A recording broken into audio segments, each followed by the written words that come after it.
Okay, so I thought I'd talk a little bit about something that's, shall we say, dark nights of the soul, the shadow work, when you're going through this healing. It might be a bit triggering to some people, and I hate talking about the past story. But through doing the shadow work, I understand. It made me understand a lot of things, and that's how I was able to correct my thought patterns. One of them were gaslighting, and the gaslighting, for me, stems back to my trauma.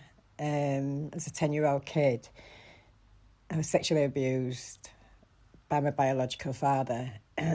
And when I told an adult, instead of going to the authorities like any normal person would do, they told him.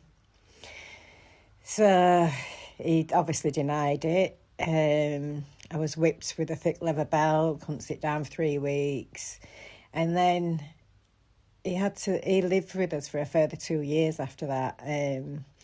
So all the shame and everything that I had to deal with as a 10-year-old kid by myself, no counselling, no one to talk to about it because I was told never to speak about it again. It made me question myself as a 10-year-old kid. Did it really happen? Is it all in my imagination? And obviously it wasn't.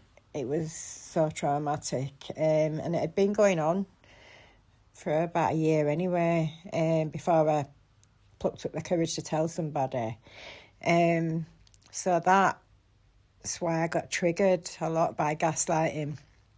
Now I understand it and addressed it and the shame and everything else. You've got to shed that shame.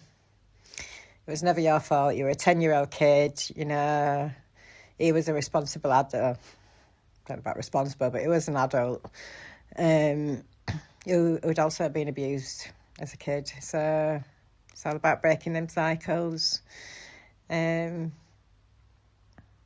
letting go of any shame that you felt, even from your behaviour after that, coming into adulthood and through adulthood, as a victim of, not that I'm a victim because I don't see it that way, I'm a survivor, should I say, of child abuse, of, SA.